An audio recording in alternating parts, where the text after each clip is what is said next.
Hi, everyone. We are so excited to have this discussion set up today. My name's Ashton. I'm one of the founders and CEOs of Carmel Against Racial Injustice. And we thought that this would be a really great opportunity during Black History Month to reach out to the students in our local schools and see what they have going on and the ways that the community can support them.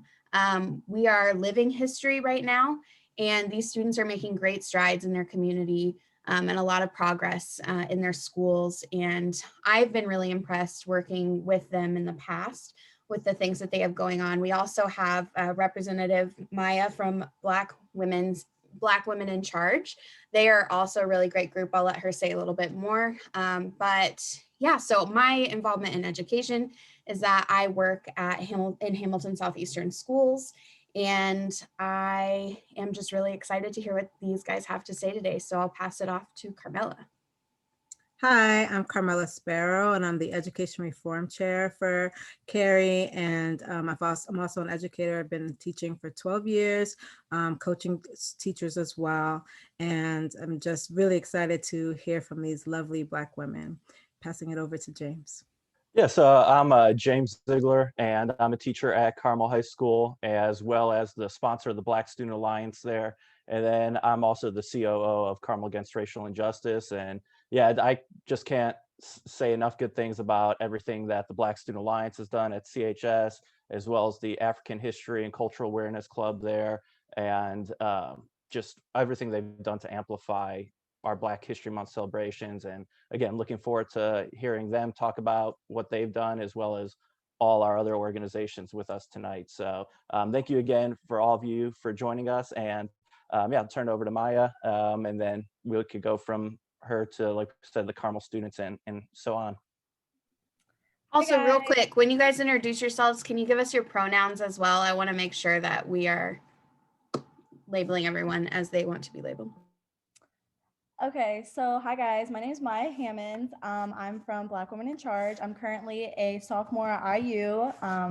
So basically what Black Women in Charge does is we cater to the social injustice that are directed disproportionately against Black women and kind of promote positivity and really just knock down that barrier that has been set against Black women in our community and really throughout a bunch of communities, because a lot of the e-board members go to different schools. We go to HBCUs, PWIs, things like that. And we kind of just come together to host events, collab with other great organizations, and just really promote positivity in the Black community. And yeah, so basically what I do is I'm the brand manager of Black Women in Charge, And so I run the social media and, kind of facilitate that end of the organization. And my pronouns are she and her. So, yeah.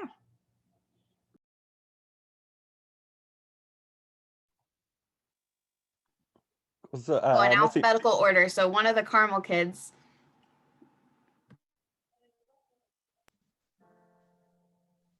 Okay, okay. So, hi, I'm Morgan Blakey. I'm one of the co-founders of the BSA and also the co-president of the BSA.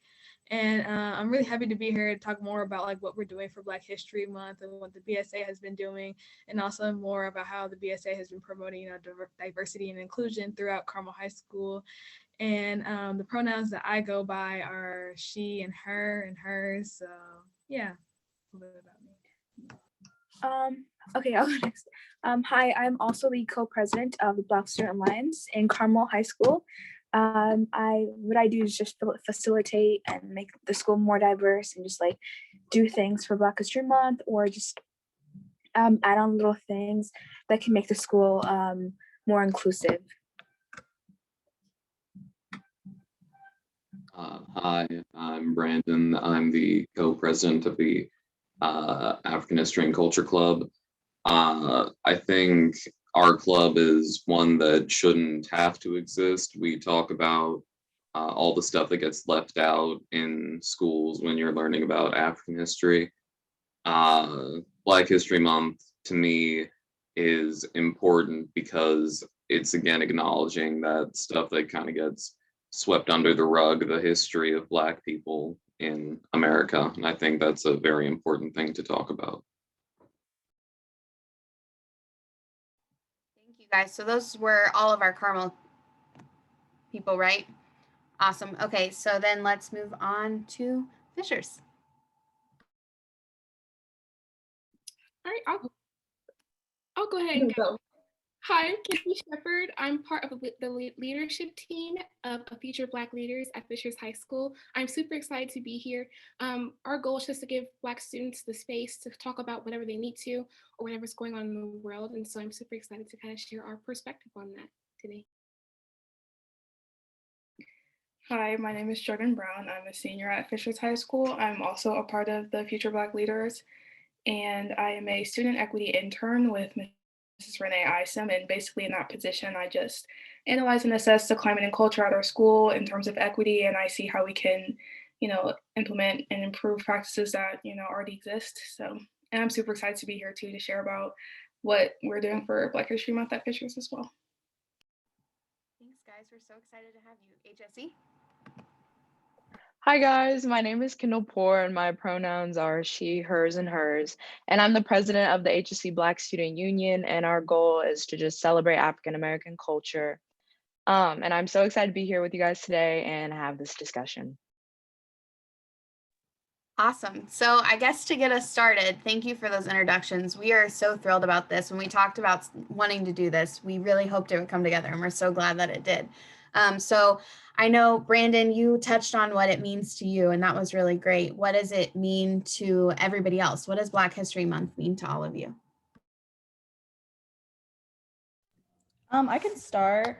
So Black History Month to me is really just a time of recognition for the Black community on our culture, different aspects that we bring to, building, this country, and how we exactly promote that and just bring awareness to who exactly was responsible for getting us to where we are today with social injustice and different societal constructs that have been put against us. I do have a little bit of bias with Black History Month just because I feel like it shouldn't just be one month that is designated to celebrate Black history, and it really should just be taught regularly. But I'm glad to, be a part of Black History Month and learn about all the different figures that contributed to, where we are today. So, yeah. Personally, to me, Black History Month means stepping outside of the history that we're taught and just regular social studies. Black history is always limited to 4 or 5 figures: MLK, Rosa Parks, Harriet Tubman. And during Black History Month, we're taught not just what is like Black history isn't defined to what we're taught in our history classes. And that's what I love about Black History Month. And that's what it means to me. Here, I'll go next. For me, I definitely think it's kind of more of like an introspection of just looking back at ourselves and just taking a moment and breathe and realize where we have come, and realize that there's so much pain and there's so much trauma that is still happening, and we just want to take a moment to realize this and to maybe acknowledge the pain that has been caused onto our whole community, and start to not start, but to start healing and opening up and start celebrating the great moments that we've had within our community, and start not just celebrate, but just also mourn and be happy of where we have been, or where we are now. And yeah. I think Black History Month to me is to highlight all the positives. We focus so much on, slavery and all of that, which is also a part of our history, yes. But you want to highlight those who have done great things, our writers, our singers, those entrepreneurs. So to me, it's about highlighting them instead of focusing so much on the past, even though it is important. Okay. I think Black History Month, what that means to me is just, uplifting Black people, and then, in this month, talking about our history, and even those unknown historical figures that may get blown by in history classes, and just educating people more on what Black history is. And, people always ask that age-old question, why is there not a White History Month? Just starting to educate people, Black History Month is still more than just 1 month, and continuing just even from February and continuing that into other months, just talking about how important Black history is and how it has helped to shape like multiple different countries and shaped America in so many different ways, and just appreciate like how appreciate Black people and what they brought and what we brought and like what we've done throughout our lives.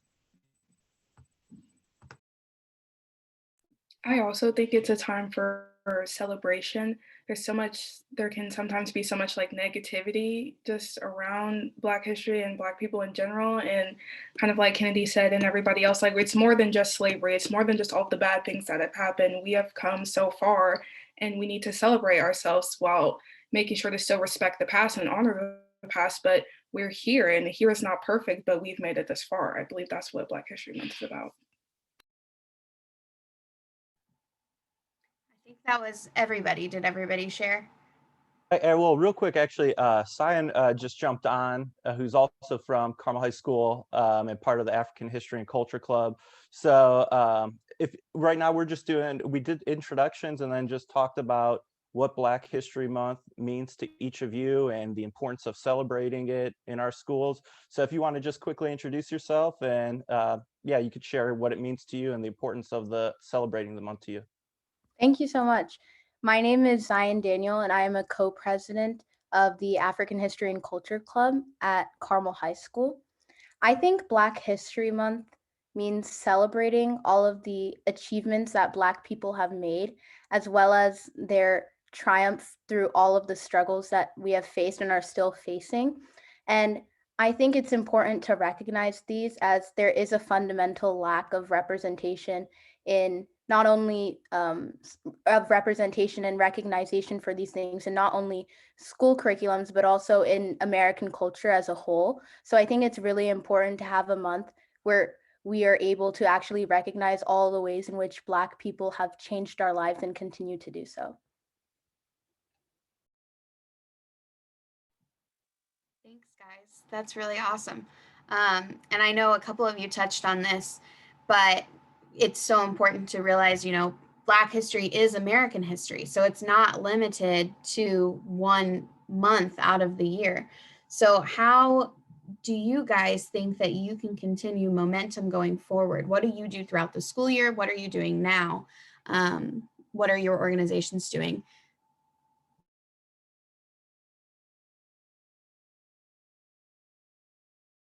I'll start. So obviously my experience predominantly began when I entered college, because I went to a predominantly white school or high school. So it was really hard for me to begin things or get involved with things that were designated towards, Black culture and, being a person of color.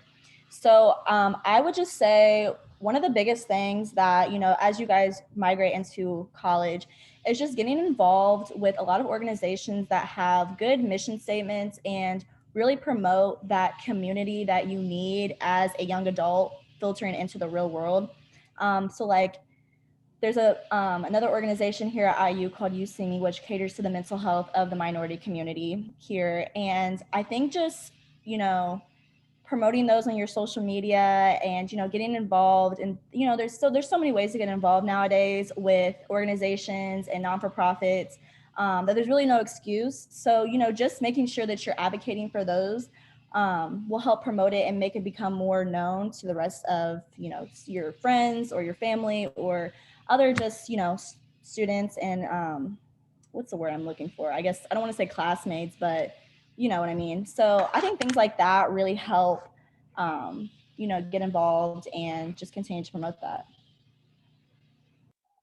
Here, I'll go next. For me, I'm a big on like calling people's BS out and just informing them of what's the truth. Since it's not that much, but I do I have a huge white family. Most of them are really racist, so I love to inform them. And since I kind of like switch back to like a different kind of countries, I like to work within like my grandma, she goes to this college, and she brings me there all the time, and like I just kind of like, I don't know, just like give not give, but like just what's the word? Uh, speeches, not speeches towards a class about what's kind of like being African American in America or whatever, and just have a conversation and just open up a space for these people to talk about what race is like, and just besides that, just like within my school, just talking about, or not talking about, but like trying to create a more inclusive and diverse place. So yeah. Kind of building off what Elizabeth said, conversations with people that are not African American are very important. And that's something that the HC Black Student Union, we kind of had in a meeting. We had a bring your non-Black friend, we called it this. We had to bring your non-Black friend to BSU Day. And we had a long, great discussion about how you can be an ally to African Americans, not only during the month of February, but just year round. And we had our members invite their friends. I invited a couple of my friends. And I think it's just very important to have those uncomfortable discussions with people because it is going to better everyone. And I feel so much closer to my friends, them having came to that meeting, and I just feel like they have a better understanding of me and what it's like to live my life. And I think conversations are definitely the starting point. So yeah. I think it ultimately has to be in our curriculum, like long term, to really truly maintain like the consistency. Like Kendall said, we are taught the same like four people, every year. And like in order for people to, I don't want to say normalize it because that's such like a dehumanizing thing that you have to normalize Black history, but like to make it so that it's not just some shocking thing every time we go over it, like to add it and integrate that into your curriculum and actually speak to teachers and students about why that's important, why it's not just Harriet Tubman and it's more than that. Like I think that's how we can finally come to a place where we can actually have like real conversations. Yeah, definitely. I definitely agree with that. Something that we like to do in our meetings is talk about and more lesser known person in African history. So we get to bring more awareness to that year round. We also like to have a conversation about something that's happening in Africa, as there is a fundamental lack of representation of Black history in school curriculums. And another thing is, with the rise of new classes like African Studies, African American History at Carmel High School, promoting those, because it's very important for people to learn about these year round and not just in a month, especially since there's a lack of awareness on many of these things. And as the rest of you have mentioned, it shouldn't be shocking to learn about all of the achievements of Black history. I think another thing our schools can do to help us going forward, again, about the history curriculum, is to stop deifying certain like people in history. Like, we'll have certain presidents, lionized and made to seem greater than anything and almost as if they could do no wrong. And I think that is important to demonstrate, what people have done wrong. Like, I remember being in class one time and people were like making justifications for why Thomas Jefferson was raping Sally Hemings, and that's horrible. So I think we need to stop deifying certain historical figures. And just to build off of that, I feel like a lot of times when the conversation of Black history comes up, society has sugarcoated it to be more comfortable for white people to, I guess, digest the concepts that are being addressed. And that's a really big issue. And, in my organization and just like me personally, telling it for how it is will better normalize what exactly happened and how to move forward. Because if we continue to just, oh well, this is kind of what, like, that's not what happened. Like, it was brutal, it was disgusting, it was violent and vulgar, and like things like that should be discussed and not the way that white society has made it out to be. So Yeah, I think we talked about that on Martin Luther King Day.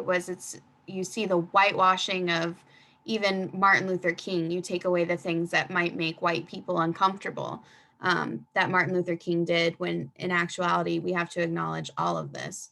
So whitewashing of history isn't just erasing Black history, it's also making Black history more comfortable, and white history more comfortable for the way that, white historical figures and people currently have treated people of color in this country and around the world. So thank you guys. Those are really great points. I have a question for you all. What would an ideal school district look like for people of color? So in this question, I'm asking for 3 elements that you are either seeing in a limited capacity or not at all that you think would create a better atmosphere for people of color. I can give. Oh, sorry, Elizabeth, you can go. No, you go. Okay. I can speak on one element, at least that popped into my head right when you said it.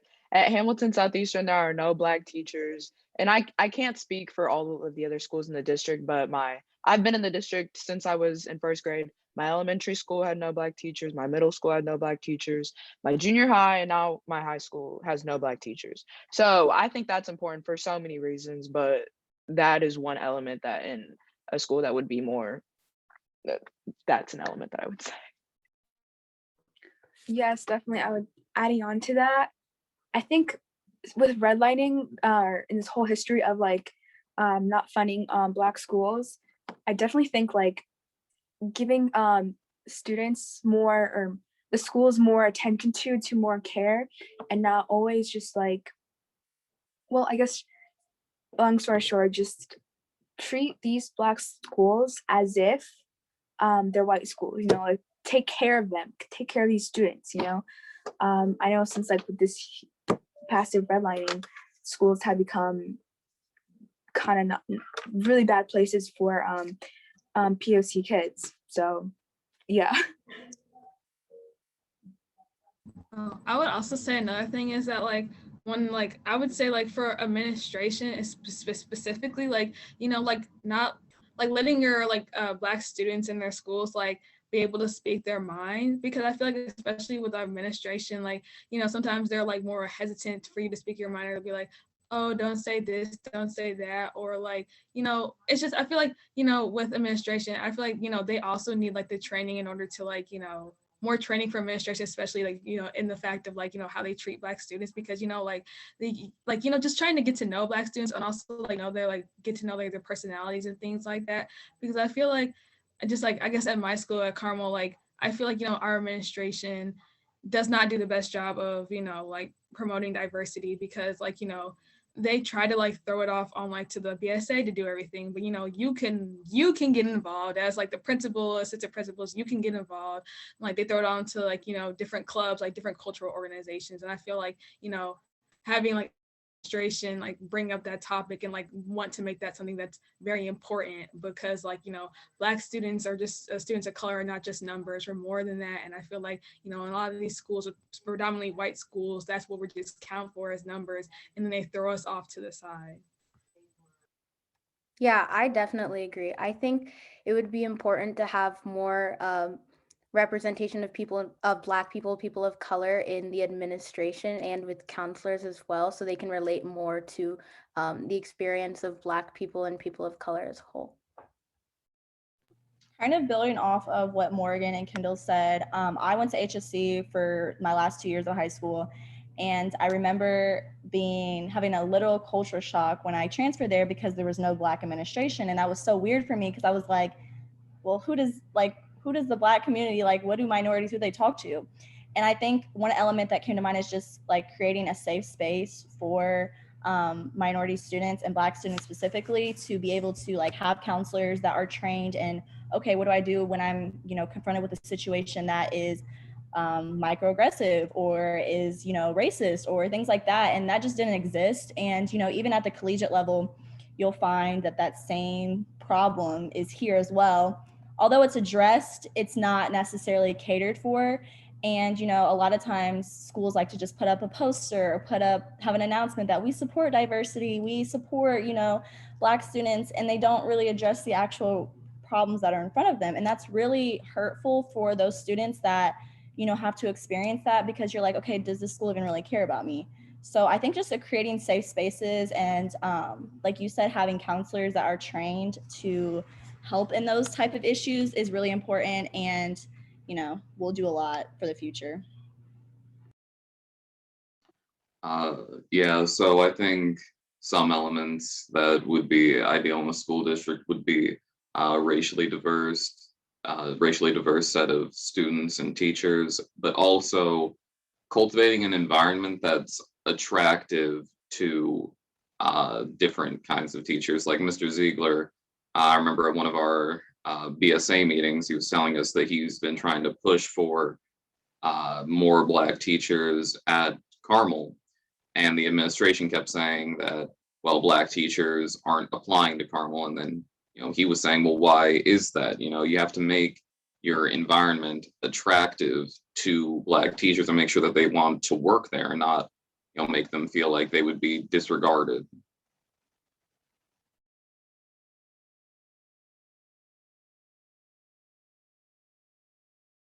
Oh, and if I can add one more thing, I also want to say it's also really like what they push in like the education in our school, like especially when we're looking at like literature and what we read in classrooms, like like how we read books that have like the N word in it, or that have books that are just like show when they're oppressed, and like how Black people are just depressed the whole time. Like it's never a book where Black people are uplifted or having the grand time of life. It's always like white people having fun, white people doing fun things, and then like Black people's either like it's always like placed in like the during like slavery, like and things like that. And I feel like that also kind of creates an environment where we still have white kids reading books, and they're like oh, we can still, I feel like they kind of get from that, but like we're still like promoting these like I guess these images or these ideas of like Black people like that help to continue to put Black people down, basically, and like and just reading those books. And I feel like I know like Carmel's like working, I think they're working towards like trying to get rid of some of those books,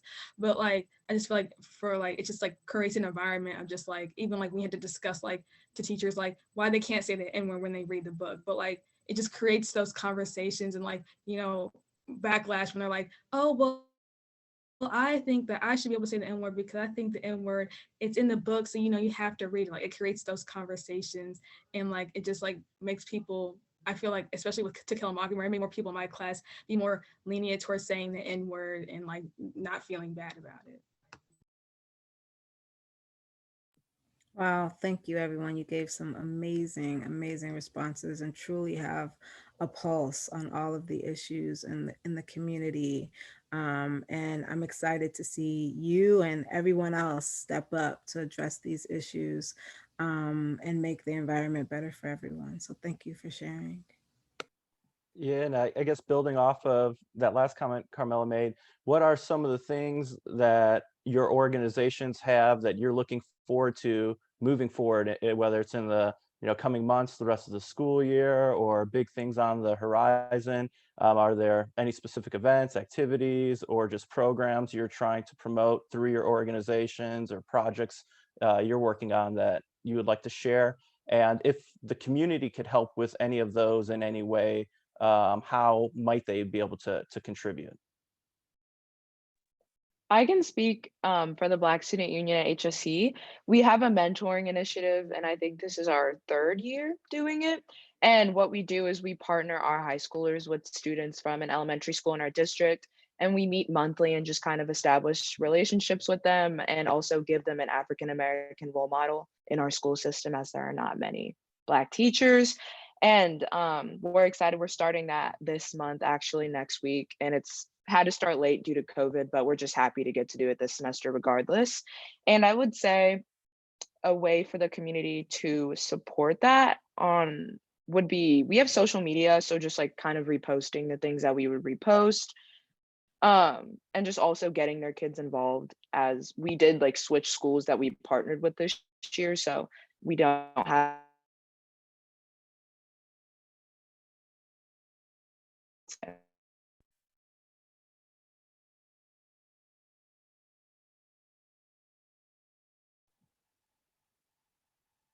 Did Kendall cut out for everybody else, or was it just for me?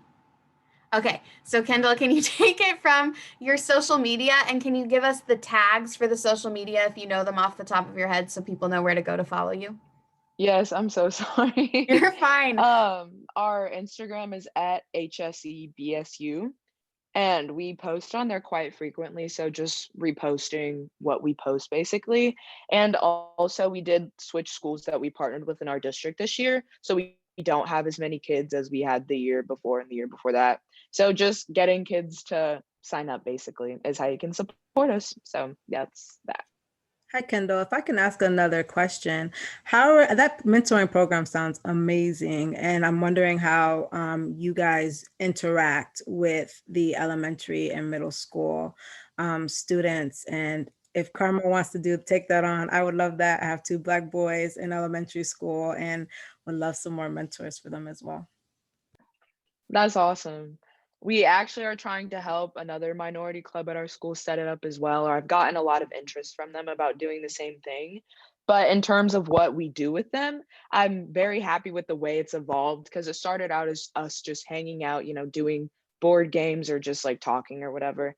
And now it's kind of evolved into like lessons and actual like teaching them things. So we kind of start the first couple of meetings out with getting to know them, just getting comfortable with your mentees. And then we go into lessons, and that can go into a range of things as they're third and fourth graders. So it could be about responsibility, it could be about racism, prejudices, it could be about so many different things. So that's kind of what we do. Thank you. That's incredible. That's awesome. Yeah, that really is really awesome. I guess I'll speak on behalf of Black Women in Charge. So one of the things that we are working on right now as we're moving into our mental health sector, obviously mental health in the Black community is very much overlooked and not prioritized. And so we're kind of moving into that and shifting gears. And then we're also going to be incorporating policing and policy. So like entering without a warrant and things like that, and how to address that within your like personal life and within legislation as well. So that's kind of what we're excited on moving forward, because it's a really big issue. As you know, there's been a lot of unfortunate and unfortunate and terrible events that have occurred within this last year with Breonna Taylor and a lot of other victims of improper policing. So that's kind of what we're looking forward to within our next sector. But the mental health aspect I'm really interested in because I am a psychology minor. So like I love, talking about that. But yeah, so I forget what the other part of the question was, but yeah. Oh, it was just how could the community best support your efforts with those programs?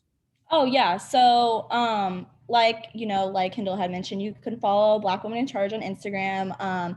And we have a lot of panel discussions and a lot of virtual events, obviously with COVID now, that you can join, and we post about it on our social media as well. And it's just a really good way to get involved and kind of change pace because we're all inside. So kind of just meet new people, make connections, and yeah. So one thing that we just started at our school is we took a focus that kind of had more to do with the community, because I know a lot of times when things kind of go wrong, it's because of like community pushback. And so people flip. Like, I don't know if you've heard like the whole letter to the staff members from the superintendent talking about Black Lives Matter was political, but he was at the protests in the summer and all of that. So it's kind of like that performative activism. And why did he write that letter? Because he got pressure from the community. So we have started a equity advisory board, which is basically just an opportunity for community members, FHS parents, students, guardians, and teachers to serve as accountability partners to our staff equity team, and essentially just make sure that the intent is matching the impact. So we have we just finished up our 4th meeting, and it's students and parents and staff, and we all come together, and we're making a plan right now about how do we get that proper education out into the community. So when things like this happen, they're not just jumping in defense because they don't know. Like, how do we get that proper equity education out there? How do we get students involved? How are we getting that equity and proper Black history put into our curriculum? So there's not really anything, I guess, like the community could do, because right now it is just specific to FHS, but I do in the future see it expanding. I'm a senior right now, so I won't have the opportunity to see it, but just to, I guess, look out for those educational tools and really look and kind of try to sit in the work to see how you can better serve your community and your children in school, because like equity and proper education about each and every minority group is essential to education. Like as a teacher, you can't opt out. As a student, you can't opt out. As a staff member, you can't opt out. So it's just kind of getting that education, and that's what our group is doing right now. So with the African History and Culture Club, all throughout February, we've been doing stuff like a college panel. We got some people from various colleges and HBCU to talk to some students. We've been making Black History Month flyers that we post on our Instagram, and I love all that stuff. But while we've been doing that, we haven't had a lot of time for like our normal meetings and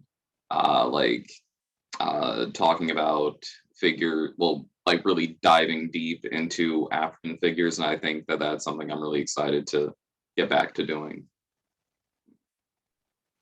Yeah, definitely. Just to add on to that, with diving deep into like African things about African history and current events, that's something that we take a focus on a lot in our meetings.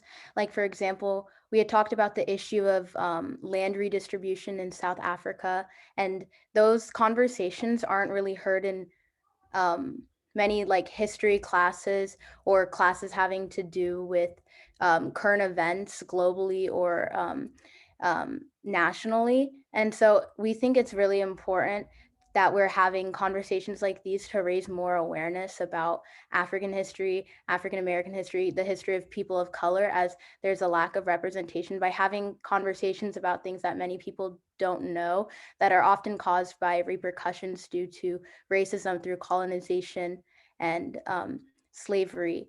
It allows for more people to become aware of it.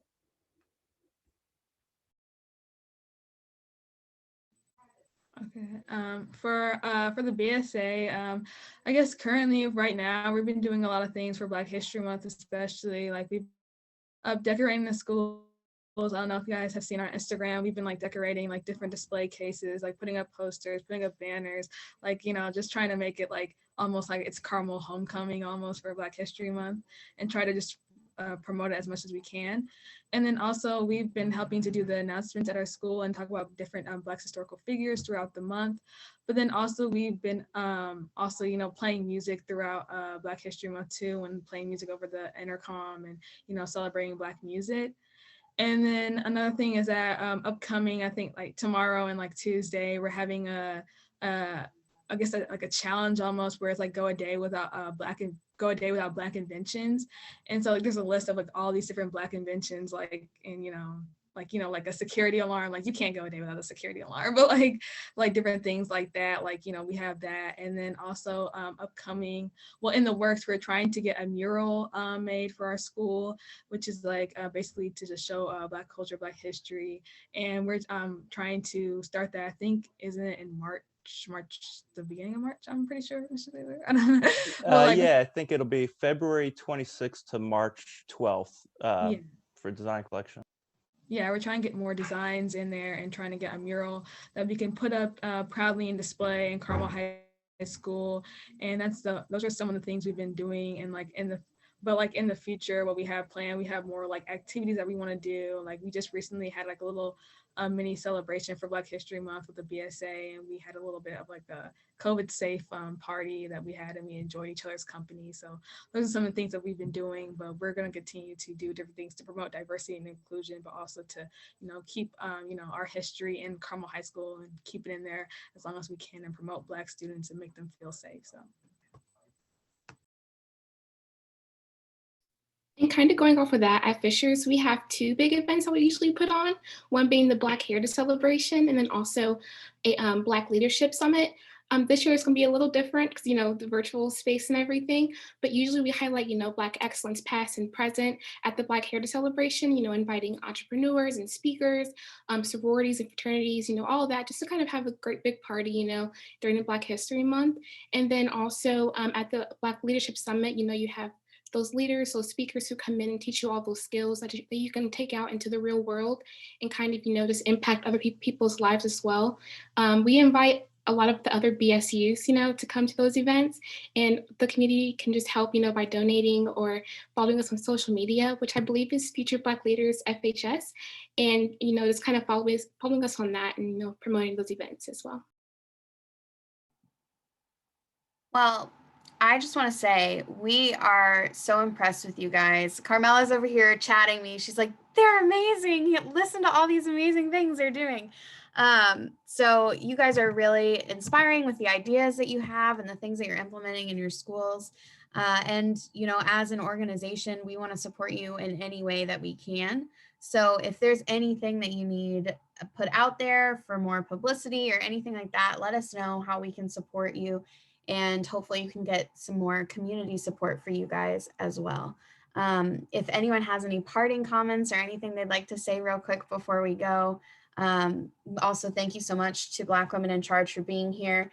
I actually met Maya at the Hamilton County Leadership Conference. We were panel members for their discussion about access and equity in businesses in the community. So I found out she had gone to HSE and thought it would be really great to get them to come on here because they recently graduated and they are so awesome and they are on fire doing so many things. So thank you so much for being here. And thank you to all of you guys. Does anyone have any parting things to say before we go? I just want to say, you can go. Sorry. I just want to say thank you guys for having me. I think you guys are all doing amazing at your guys' high schools, and it's so needed. It's more needed than you guys think, and you guys are making such a huge difference. Like, I wish my younger self would have got to take part in these activities more. Although they were there, they weren't as prevalent. And just know you guys are making a change for those younger generations that are going to be filtering in soon, and it's much appreciated. So thank you guys. I just want to add on to that and just say I'm so honored and blessed to be part of this community, and I'm so thankful for you guys creating this Zoom live call to talk about these certain issues. And I cannot thank you enough. So yeah, thank you. Yeah, definitely. Another thing is we're promoting. I'd just like to say thank you as well. Oh, go ahead. I'm sorry, you can go on. No, I just wanted to say thank you for letting the HCBSU come on here and talk. And this was a really good discussion. And I just love having discussions like this. So thank you for letting me come. Yeah, I was just going to say thank you for inviting the African History and Culture Club. And another thing that we're promoting is the African Studies class at our school. And we have some Instagram posts at CHS_AHCC. We make some promotional videos too. So yeah, I just wanted to talk about ways where the community can get involved as well by reposting those if possible. Thank you for having Fishers as well. We really appreciate being invited into the conversation. And I'm so happy that there are so many people out there like you guys with brilliant ideas and just so much passion. Like I know like with groups like this and the impact we're gonna have on the younger generation that we're gonna be all right. I just wanted to say thank you so much for being here. You guys are beyond impressive and you are making such a difference in this community and your community. And I just wanted you to know that you are Black history. You are making things happen and we all stand on someone's shoulders, and my children and the kids in middle school and elementary are standing on your shoulders because you are making an impact in our community and you're making it a safer and better environment for everyone. So thank you, thank you, thank you. Yeah, and I just wanted to say thank you for inviting the BSA to this wonderful event in the Zoom call. It really means a lot. I really appreciate what Carmel Against Racial Justice has been doing in the past couple of months and doing so much as an organization. And also, I guess shameless plug, if you guys want to follow this, well, it's called CHS at CHS_Black Student Alliance. That's our Instagram. And that's where we post all our updates and everything if you want to keep updated with us. Plug away, girl. No shame in that. Yeah, and I just want to thank all of you again. Yeah, it was incredible, amazing. And I would really love if we could even form some alliances and figure out how each of our organizations could join together and amplify what we're all doing too. So obviously I know pandemic makes challenges with that, but no reason why we can't work around that and see how we could all support each other too. Um, and again, just really impressed with all you're doing and grateful for all of you. So thank you so much.